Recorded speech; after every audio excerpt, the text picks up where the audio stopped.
नमस्कार, स्वागत है आपका हमारे चैनल पर। मैं हूं आपके साथ शिप्रा सैनी।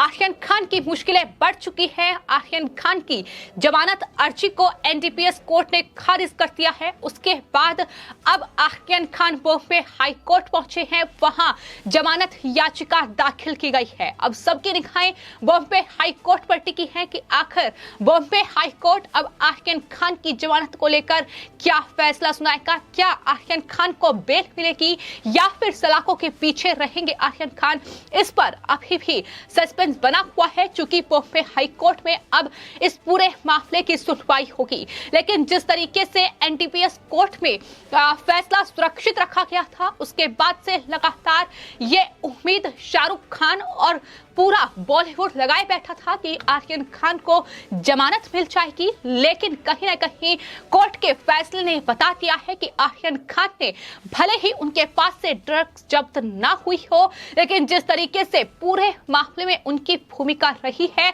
वो संदेह के घेरे में है। और यही वजह है कि एनडीपीएस कोर्ट ने ये जमानत याचिका को खारिज कर दिया है। नारकोटिक्स कंट्रोल ब्यूरो की ओर से जो आर्यन खान को लेकर तमाम सबूत पेश किए गए थे, वो कहीं ना कहीं अमित देसाई की दलीलों पर भारी पड़े हैं। साफ तौर पर आर्यन खान इस पूरे मामले में गिरफ्तार किए गए थे। फिलहाल मुंबई की ऑर्थर रोड जेल में बंद है और कल उनकी 14 दिन की न्यायिक हिरासत भी खत्म हो रही है। उसके बाद उनकी किला कोर्ट में पेशी होगी और फिर से 14 दिन की न्यायिक हिरासत में उन्हें भेजा जाएगा, जो कि एक कानूनी प्रक्रिया है। लेकिन इससे अलग बॉम्बे हाई कोर्ट में अब जमानत अर्जी दाखिल की गई है।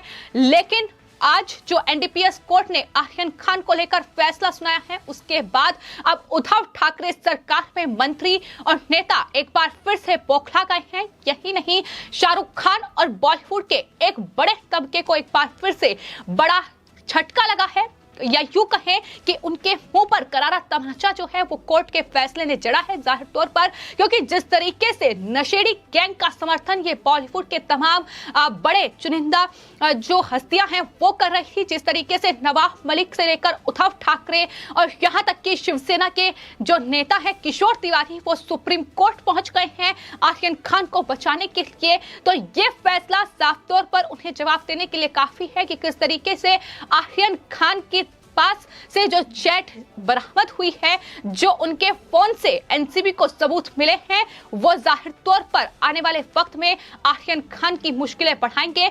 और अगर बॉम्बे हाई कोर्ट भी अब उनके वकील पहुंचे हैं, तो कहीं ना कहीं बॉम्बे हाई कोर्ट में भी आर्यन खान की राह आसान नहीं होने वाली है। क्योंकि जाहिर तौर पर नारकोटिक्स कंट्रोल ब्यूरो का ये कहना है कि भले ही आर्यन खान एक रसूखदार परिवार से आते हों, लेकिन अगर उन्हें जमानत मिलती है तो जाहिर तौर पर नारकोटिक्स कंट्रोल ब्यूरो जो इस पूरे मामले की जांच कर रही है, वो जांच प्रभावित होगी। तो ऐसे में एनसीबी की ओर से लगातार आर्यन खान की जमानत का विरोध किया जा रहा है और वो नहीं चाहते हैं कि आर्यन खान को जमानत मिले। लेकिन साफ तौर पर बॉम्बे हाई कोर्ट में भी जहां अमित देसाई की ओर से एक अलग रणनीति अपनाई जाएगी आर्यन खान को बचाने के लिए, तो वही एनसीबी एक बार फिर से बॉम्बे हाई कोर्ट को ये बताएगी कि किस तरीके से आर्यन खान पिछले 4 सालों से ड्रग का सेवन कर रहे हैं। इस तरीके से अंतर्राष्ट्रीय ड्रग कनेक्शन उनके सामने आए हैं, जो कि व्हाट्सएप चैट में बड़ा खुलासा हुआ है। पैसों के लेन देन का भी जिक्र है। इतना ही नहीं, वो लगातार ड्रग पैडलर के संपर्क में थे, उनसे उनकी चैट हुई है। ड्रग लेने की बात, यानी खरीदने की बात और बेचने की बात भी आर्यन खान के द्वारा की गई है। इसके अलावा बॉलीवुड एक्ट्रेस के साथ हाल ही में एनसीबी ने एक चैट का बड़ा खुलासा किया है। तो ये तमाम बड़ी चीजें हैं जो आर्यन खान की मुश्किल बढ़ा रही हैं। व्हाट्सएप चैट ही है एनसीबी के पास आर्यन खान के खिलाफ सबसे बड़ा सबूत, और यही सबूत आर्यन खान और साथ ही अरबाज मर्चेंट मुनमुन धमेचा की मुश्किलें बढ़ा रहा है। आपको बता दें, न सिर्फ आर्यन खान बल्कि अरबाज मर्चेंट और मुनमुन धमेचा की जमानत याचिका को भी खारिज कर दिया गया है। मुनमुन धमेचा के वकील भी बॉम्बे हाई कोर्ट जमानत अर्जी को लेकर पहुंच गए हैं। बॉम्बे हाई कोर्ट में हालांकि अभी तारीख तय नहीं हुई है कि कब सुनवाई होगी, लेकिन ये माना जा रहा है कि कल बॉम्बे हाई कोर्ट इस पूरे मामले पर सुनवाई कर सकता है और आर्यन खान को लेकर क्या फैसला सुनाया जाएगा इस पर हालांकि सबकी निगाहें टिकी हुई हैं, लेकिन कहीं ना कहीं मुश्किलें जो हैं वो काफी ज्यादा बढ़ चुकी हैं। एनसीबी की ओर से ये साफ तौर पर कहा जा रहा है कि अगर उद्धव ठाकरे सरकार जिस तरीके से लगातार नारकोटिक्स कंट्रोल ब्यूरो पर दबाव बना रही है, एनसीबी पर तमाम सवाल उनकी तरफ से खड़े किए जा रहे हैं, वसूली के लिए एनसीबी इस तरीके से आर्यन खान पर दबाव बना रही है, उन्हें जमानत नहीं मिलने दे रही है, ये तमाम बड़े आरोप हैं जो नवाब मलिक की ओर से इस पूरी जमानत अर्जी के खारिज होने के बाद लगाए गए हैं। लेकिन एनसीबी का ये कहना है कि अगर मुंबई के राजनेताओं द्वारा दबाव नहीं डाला गया तो आने वाले वक्त में इस पूरे मामले में कई और बड़े नाम बेनकाब हो सकते हैं, यानी कई बड़े चेहरे हैं जो इस पूरे ड्रग्स नेक्सस से जुड़े हुए हैं, उनका पर्दाफाश आने वाले वक्त में एनसीबी की ओर से किया जा सकता है। लेकिन फिलहाल शिवसेना से लेकर एनसीपी के नेता बौखलाए हुए हैं, उनकी तरफ से तमाम बयान सामने आ रहे हैं। आपको बता दें, जहां शिवसेना के नेता किशोर तिवारी ने आर्यन खान की जमानत याचिका को जो खारिज किया गया है उसे मानवाधिकार का उल्लंघन बताया है, और आपको बता दें ये वही शिवसेना है जो मानवाधिकार की अब दुहाई दे रही है। दरअसल इन्होंने उद्धव ठाकरे और साथ ही उनके बेटे पर जो एक ट्वीट महज हमीर ठक्कर की ओर से किया गया था, उन्हें 23 दिनों के लिए जेल में डाल दिया था। इतना ही नहीं, केंद्रीय मंत्री नारायण राणे की गिरफ्तारी से लेकर जिस तरीके से रिपब्लिक मीडिया नेटवर्क के editor in chief Arnab Goswami की गिरफ्तारी महाराष्ट्र में हुई, क्या वो मानवाधिकारों का उल्लंघन नहीं था? ये सवाल शिवसेना से लगातार पूछे जा रहे हैं। लेकिन वहीं एनसीपी नेता नवाब मलिक एक बार फिर से बौखलाए हुए हैं और उनकी तरफ से एक बार फिर आरोप लगाए गए हैं एनसीबी पर, और कहा गया है कि आर्यन खान को फंसाया गया, वसूली में एनसीबी लगी हुई है। उन्होंने कहा कि वो कोर्ट के फैसले पर कुछ भी नहीं कहना चाहते हैं, और साथ ही ये भी कहा कि दरअसल जमानत में देरी करवाने का नया हथकंडा लगातार एनसीबी इस्तेमाल कर रही है। ये तमाम बड़े आरोप हैं जो इस पूरे मामले में आर्यन खान की जमानत याचिका को खारिज करने के बाद कोर्ट की तरफ से ये नवाब मलिक ने आरोप लगाए हैं। तो जाहिर तौर पर उद्धव ठाकरे सरकार इस नशेड़ियों के समर्थन में उतरी हुई है, और यही वजह है कि बीजेपी लगातार ये सवाल पूछ रही है कि आखिर महाराष्ट्र सरकार का इन ड्रग माफियाओं से क्या कनेक्शन है। इस पर उद्धव ठाकरे सरकार जवाब दे, क्योंकि ये बौखलाहट साफ तौर पर यही बयां कर रही है।